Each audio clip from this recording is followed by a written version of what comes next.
हमारे चैनल को अवश्य सब्सक्राइब करें और नए अपडेट्स सबसे पहले पाने के लिए इस बेल बटन को दबाना न भूलें। हेलो हाँ, का हाल बा भैया जी? सब बढ़िया बा। रउआ लोग के दया बा। हमनी के बढ़िया बा। हाँ, तो अब कौन ट्रैक पर गावे के बा? कुछ नया मैटर बा, कुछ नया मतलब वो सुनाई तो। सुना दिया हूँ। हाँ, सुना दी। रात के कमर सैया, रात के कमर सैया, दिल मुझकाई हो दर्द करता, फिर सुते खाती करेला लड़ाई हो, कमर दर्द करता, फिर सुते खाती करेला लड़ाई हो, कमर दर्द करता। आई तो ट्रैक आई। पर।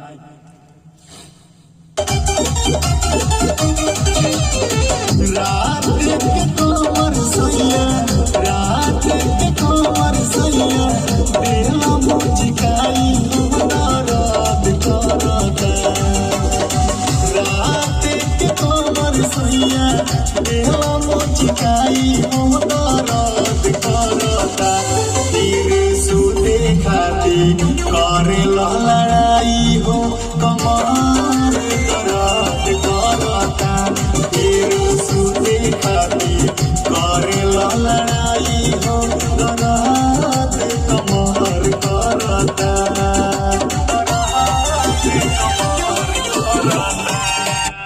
अंतरा कैसे बा? हारा हुसी कैला मनल न बतिया, कैला सवाख पूरा तुहड़ी के खटिया। आई। आई।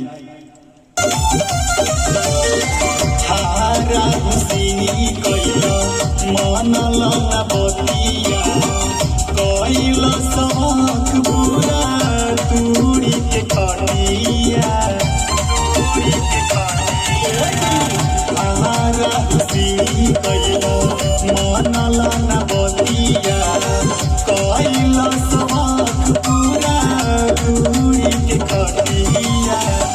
ना जान के अरबूती, ना जान के अरबूती, सीख ले जाई हो दर्द करता, फिर सुते खाती करेला लड़ाई हो, कमर दर्द करता, फिर सुते खाती करेला लड़ाई हो, कमर दर्द करता।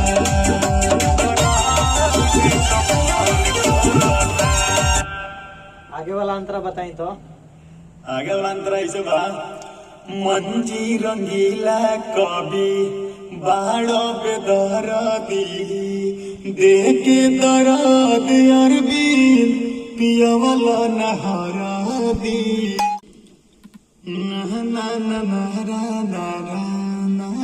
आगे का बा? एकरा बाद हरदी के बाद? हदी के बाद हाँ। मंजी रंगीला कवि बाड़ो बेदरदी, देखे दर्द अरबीन पियवला नहरदी। हम पैनी साजा माजा, हम पैनी साजा माजा, लिहला उठाई हो दर्द करता, फिर सुते खाती करेला लड़ाई हो, कमर दर्द करता। हिला दे एकदम। आई हिला के आइयो बढ़िया से। आई।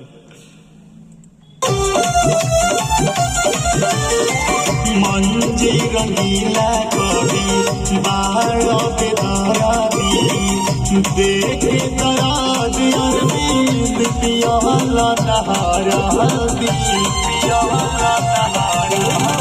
मंजी रंगीला कवि बाड़ो बेदरदी, देखे दर्द अरबीन पियवला नहरदी।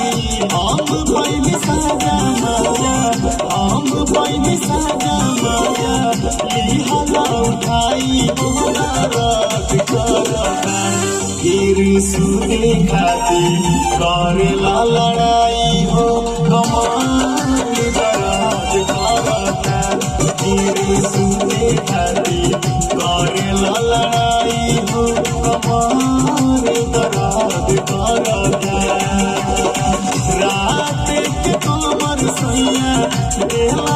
सिकाई ममता रात करता फिर सूते खाती करे लड़ाई हो कमर दरात करता फिर सूते खाती करे लड़ाई हो दरात कमर करता।